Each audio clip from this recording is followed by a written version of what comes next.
Добрый вечер. Вы смотрите программу «Якутия в деталях», проект «Мой доктор». С вами Иван Луцкан. Сегодня у нас в гостях Семен Никитин, заместитель директора Якутского республиканского медицинского информационно-аналитического центра. Он занимается вопросами информационных технологий центра. Центр уже более 30 лет является одним из ведущих участников в сфере цифровизации системы здравоохранения в Республике Саха-Якутия.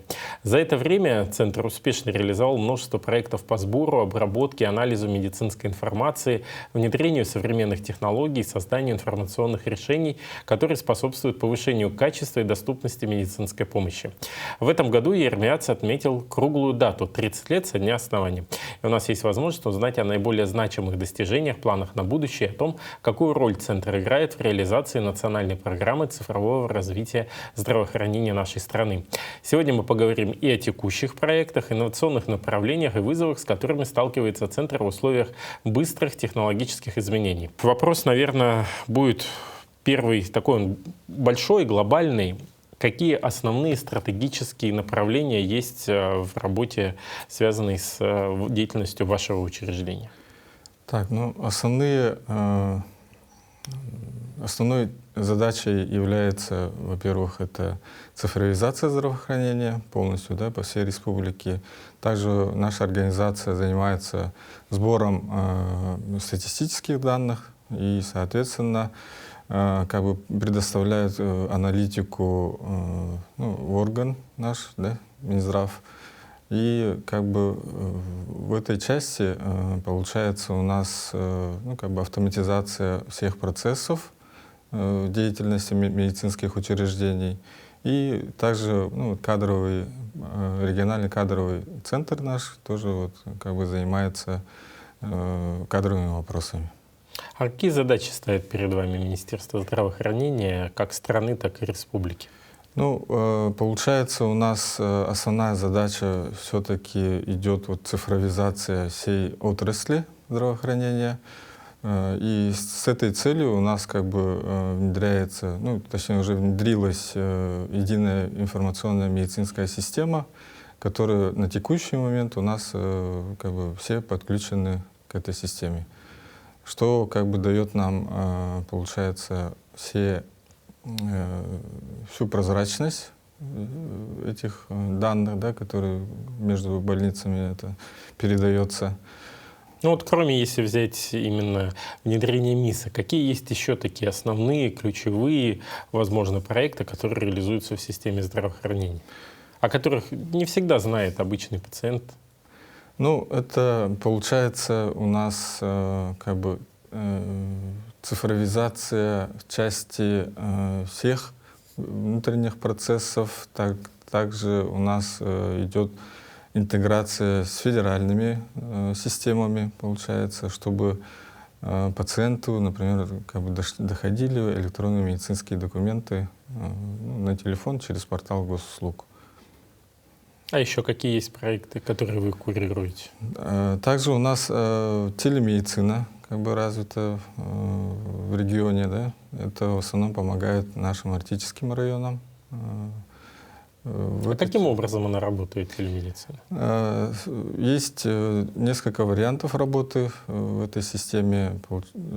Врач-врач, первое это, да, врач-пациент. И также начиная, новый проект у нас идет, это дистанционный мониторинг за состоянием пациента.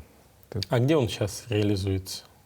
Она только у нас в процессе. С этого года у нас начнется вся эта деятельность. Сейчас у нас подготовительные работы идут. То есть, например, у человека будет какое-то определенное устройство, которое будет передавать информацию, или же будет передаваться, должен все равно будет приходить в свою медицинскую организацию? В части дистанционного мониторинга, если подробнее рассказать, там получается использование этих носимых устройств.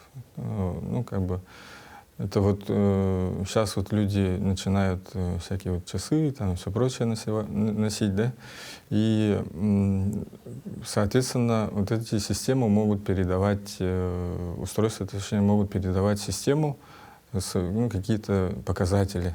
У нас пока получается по артериальному давлению и сахарному диабету. получается, у нас проект идет. Вот эти устройства медицинские, они как бы умеют уже передавать вот эти данные. Но мы как бы еще говорим о том, что человеку можно, пациенту можно еще и как бы руками написать, ввести данные, чтобы передавать в систему. Также у нас для чего это делается? Это делается для того, чтобы врач непосредственно мониторил состояние, например, тоже давление, если там какие-то уже пороговые значения выходят из обозначенного, да, тогда получается, это какой-то сигнал идет уже врачу о необходимости, например, как-то среагировать, либо лечение там как-то поменять, либо же там в критических условиях уже вызывать скорую помощь. А вот есть же еще ряд проектов, например, программа «Медвед», да, которая благодаря этому запись идет пациентов на узкоспециализированные исследования, например, республиканские больницы. Есть возможность и вот как раз телемедицина — это теле-ЭКГ. Каким образом оно работает? В части записи на прием к врачу, это у нас, получается, федеральный проект, который работает по всей России. И у нас, получается, система медицинская уже как бы передает вот эту информацию, она интегрирована с федеральными сервисами, тот же, получается, портал госуслуг. И возможности записи на прием, это у нас реализовано через региональный портал ER14 и, получается, через колл-центр. Это на первичный прием. А если вот на запись к узкоспециализированной в республиканской больнице, как наша, например, офтальмологическая?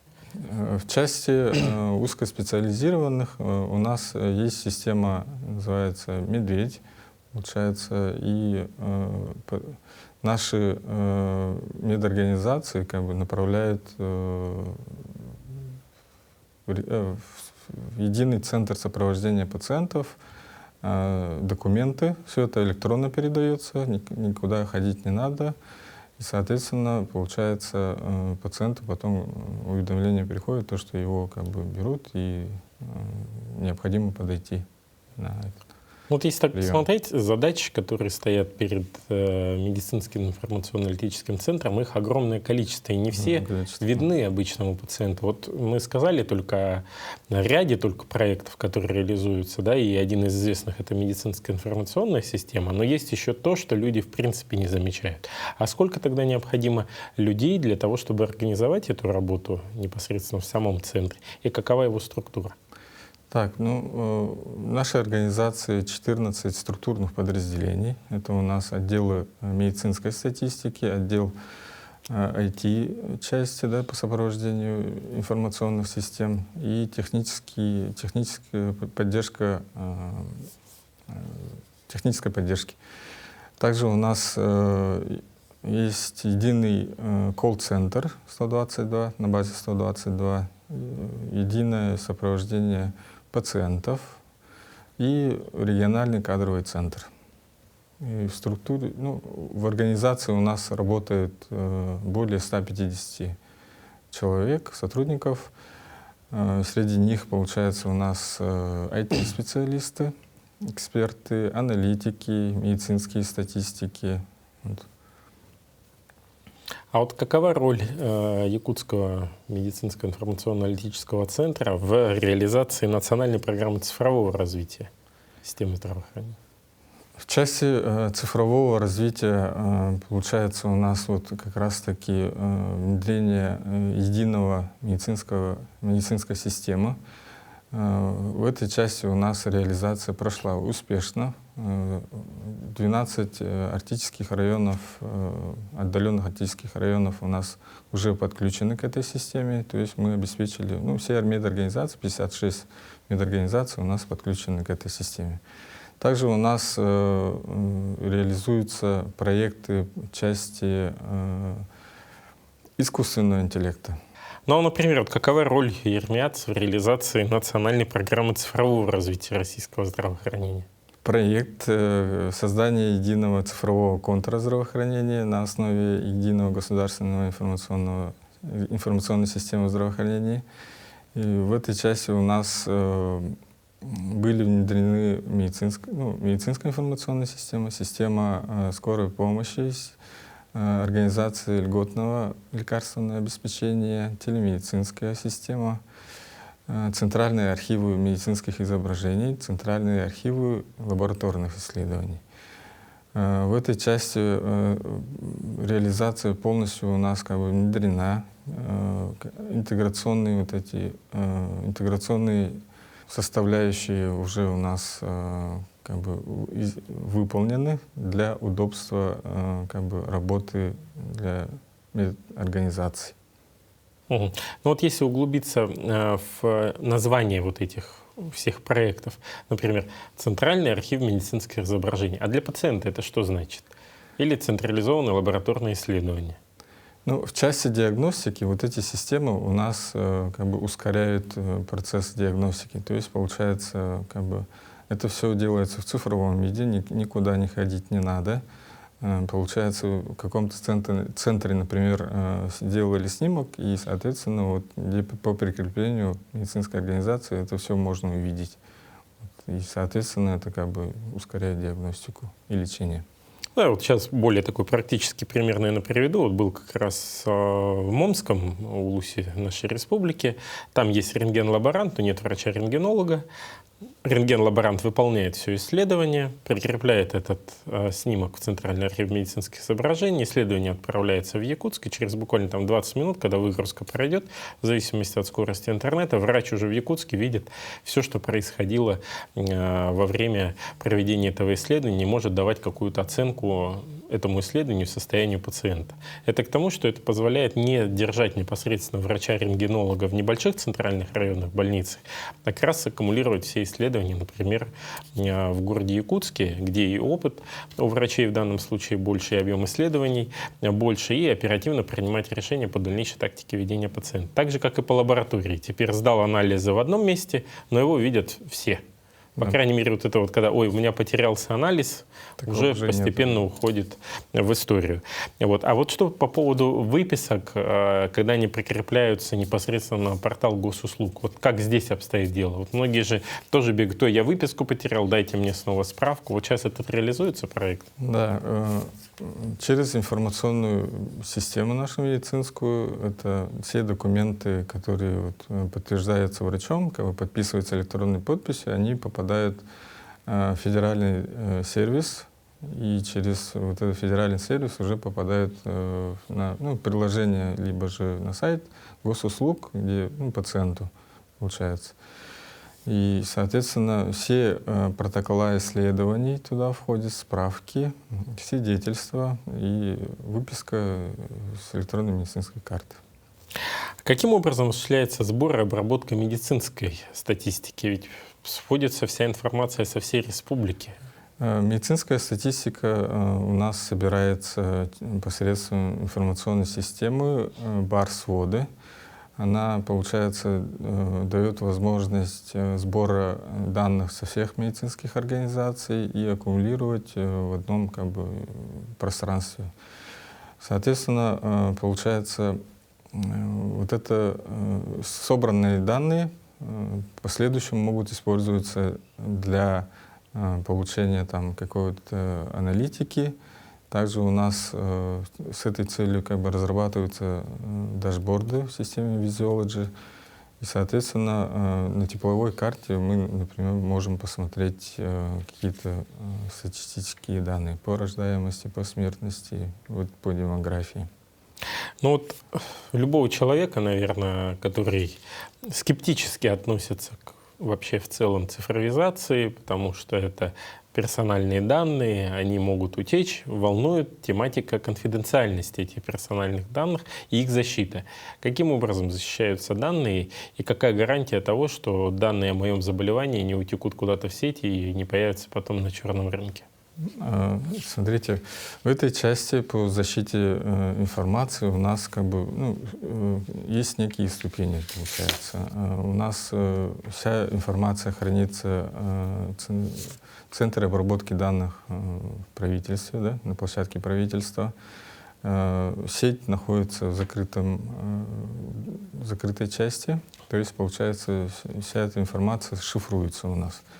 Также у нас вот одна ступень — это медицинские организации. Каждый пользователь, получается, подписывает согласие о неразглашении вот этой конфиденциальной информации, да? И, получается, медицинские организации у нас на рабочих местах как бы обеспечивают вот эту защиту от утечек и все прочее. Наша задача — это защита нашего основного сервера, который находится в центре обработки данных, и все вот эти новые требования, которые к нам приходят, мы их как бы исполняем. Ну вот, допустим, случилась беда, сервер загорел. Дублируются ли данные? Да, соответственно, у нас в части резервного копирования мероприятия как бы постоянно каждый день проводится. То есть, получается, вся запись, она как бы дублируется на отдельные сервера, как бы создается резервная копия в случае таких каких-нибудь критических ситуаций. Мы все знаем то, что сейчас вот активность хакеров как бы большая, да, и, соответственно, в этой части у нас как бы взаимодействие идет, например, с Министерством инноваций, непосредственно с Республиканским центром информационных технологий. И у нас совместная как бы работа идет по защите вот этих данных. А вот как деятельность ЕРМИАЦ вообще способствует повышению качества оказания медицинской помощи? Может быть, есть какие-то примеры, с которыми вы сами столкнулись, что там было, например, 10 лет вот так, 5 лет так, а вот сейчас вот так? Ну, в этой части, например, опять-таки говорим о записи, да, на прием к врачу. Это у нас, получается, уже все электронно делается. Как бы нету необходимости, например, с утра подниматься и бежать в поликлинику, чтобы занять какое-то место. Да? Угу. И, соответственно, по цифровизации, например, тоже диагностики, такие, ну, получается, по передаче данных. Все это у нас реализовано, как бы облегчает вот эти трудозатраты, время затраты на посещение поликлиник, медицинских учреждений. А вот есть какие-то определенные достижения за последние годы конкретно у вашего учреждения? Все-таки 30 лет, с одной стороны, это цифра такая, ну, маленькая, почти недавно был подростком, стал вот уже сознательным юношей и пошел во взрослую жизнь, но с другой стороны, за 30 лет можно добиться больших результатов.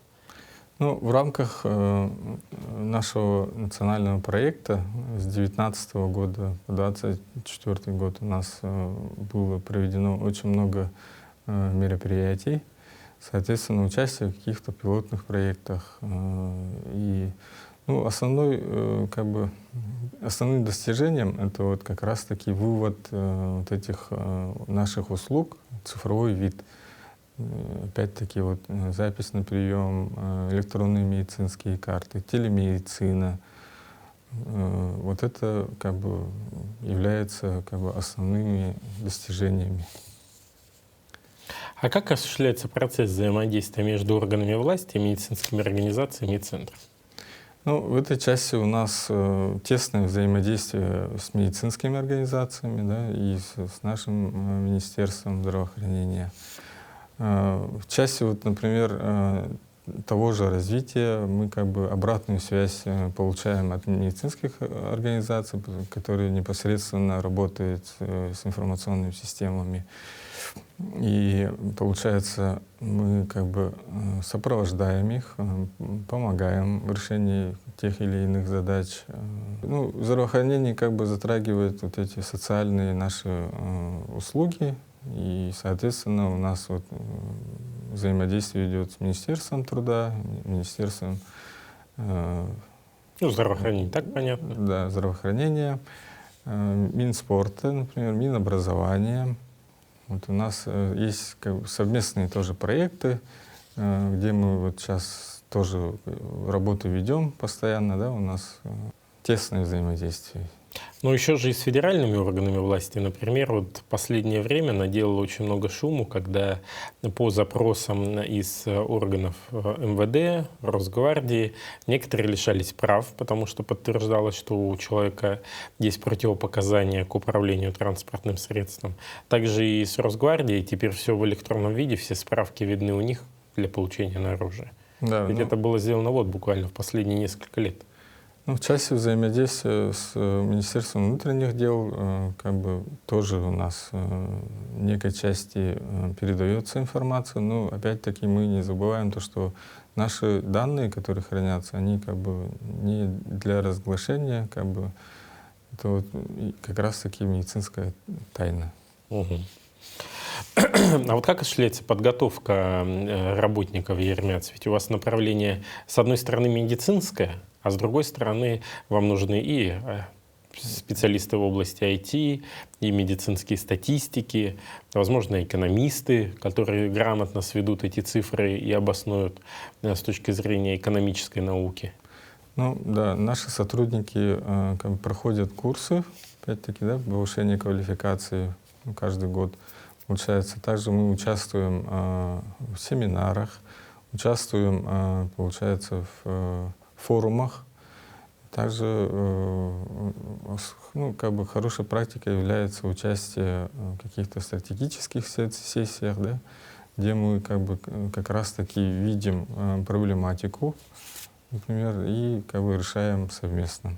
С какими трудностями иногда сталкиваетесь при подборе кадров и как их удержать, вот, высококвалифицированных специалистов? Ну, несмотря на высокую заработную плату в других отраслях, да, наши вот сотрудники как раз-таки, выполняя наши вот каждодневные задачи, ну, как-то творческие, например, да, например, как бы втягиваются вот этот весь процесс нашей деятельности и как бы ну, остаются на местах, работают. Ну, получается, у нас как бы работа такая, то, что не дает расслабляться.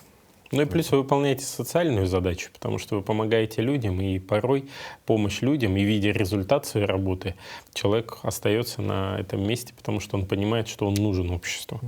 А вот что касается, допустим, планов, да, по модернизации центра, какие-то уже запланированные идеи на ближайшую пятилетку? Что поменяется в системе здравоохранения? Ну, у нас развитие нашей медицинской информационной системы в любом случае будет продолжаться. Это вот как раз-таки в части взаимодействия с другими информационными системами. Их как бы у нас ну, как бы количественно очень много. И, соответственно, вот эта часть межведомственного, например, взаимодействия как бы решает очень много проблемных вопросов. Также у нас развитие телемедицины, часть дистанционного мониторинга пациентов. Также идет развитие в области искусственного интеллекта. Вот, и получается ну, дальнейшее внедрение новых информационных продуктов. Вот про искусственный интеллект мы вначале немножко заговорили о том, что да, продукты есть. А вот что именно конкретно ожидается в ближайшей перспективе? И насколько, на ваш взгляд, искусственный интеллект прочно войдет в систему здравоохранения? Ведь все равно есть опасения. Вот есть система поддержки там, принятия врачебных решений. Ее аббревиатура там СППВР, да, очень такая интересная, иногда режет слух, и для вот опять же пациента ему говоришь, вот сейчас у нас тут СППВР все сделает, да? Есть ли опасения, что могут быть ошибочные диагнозы, или наоборот она более достоверна? Ну, в этой части у нас сейчас вот в медицинских организациях используется ну, СППВР, да, система поддержки принятия врачебных решений. В части ЭМК у нас в VBMed, да, система работает, она как бы предоставляет подсказки для врача в части ну, рекомендаций, какие вот риски могут, да, у пациента быть. Вот. В части медицинских изображений у нас используются такие продукты, как Сайберия. И мы подключились еще к Департаменту здравоохранения города Москвы, где вот у нас идет модальности по части маммографии, рентген грудной клетки, да, органов дыхания и, получается, по флюорографии. Вот. В части, если говорить об ошибочных каких-то моментах, то в любом случае она 100% как бы не дает гарантии, и последнее как бы решение остается в любом случае на врача. Вот. И как бы вот эти системы, они как бы не говорят о том, что вот их надо вот прям взять и как бы использовать. Они рекомендательного характера, по крайней мере сейчас. Но в будущем, в перспективе, как бы вот эти инструменты, которые сейчас, они будут развиваться, они очень быстро развиваются. Этих систем становится с каждым годом все больше. И у нас как бы в планах тоже внедрение новых продуктов по искусственному интеллекту, чтобы как бы диагностика у нас как бы проводилась еще лучше. А вот если взять цифровые решения и сервисы, которые Ермиац предлагает, вот пользуются популярностью, самое какое? Ну, одним из основных используемых сервисов это вот запись на прием к врачу и электронные медицинские карты. В том числе, ну, опять идет телемедицина у нас, ну и 122, как раз и колл-центр. А вот, допустим, записаться к врачу есть все-таки несколько возможностей, да, через портал госуслуги. Так, раз. Да, потом история есть приложение к врачу, которое используется региональный портал, я так понимаю. Да, ER14. Вот приложение к врачу, где его можно скачать? Насколько он прост использован? Ну, его можно скачать с интернет этих магазинов, которые Рустор и для iPhone в App Store? App Store, да. Они и там есть? Там и там есть, да. Используются, как бы доступны. В части вот нашего портала у нас тоже в планах как бы развитие вот этого портала, переход на новую версию, получается, и как бы расширение функциональности. Вот, и как бы у нас сейчас вот ведется работа над этим. А вот кроме вот 122, да, это возможность записи получается к любому специалисту или только к терапевтической службе, узкой и первичное звено? Ну, первая запись в любом случае терапевту либо педиатру, да, идет. После этого уже педиатр как бы на свое усмотрение направляет к узким специалистам.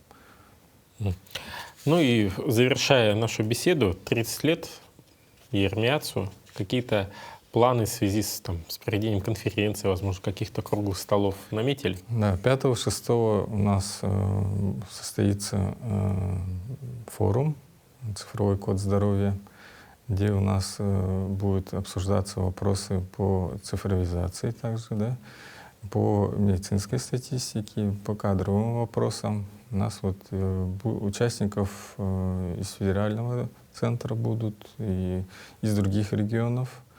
Получается, МИАЦ, да, других регионов, и также у нас наши медицинские организации. Спасибо большое, что сегодня подошли к нам в студию. Я хочу напомнить, что сегодня в гостях у нас был Семен Никитин, заместитель директора Якутского республиканского медицинского информационно-аналитического центра по информационным технологиям. Мы говорили о том, как цифровое здравоохранение активно внедряется на территории Республики Саха-Якутия, какие новые проекты появились за последние годы. И надо отметить, что если уж Ермиацу в этом году отмечается 30 лет, то есть с 1995 года прошло большое развитие в системе здравоохранения. Появилась и электронная медицинская карта, появилась возможность электронной записи к врачу, не выходя из дома, и не надо посещать регистратуру. Появился и центральный архив медицинских изображений, где можно спокойно снимок увидеть из любой точки нашей республики и дать сразу же описание. И телемедицинское КГ, и возможность посмотреть анализы из любой точки республики, когда пациент сдавал какие результаты. Конечно, это большой шаг вперед, и самое главное, что этот шаг для для того, чтобы повысить качество и доступность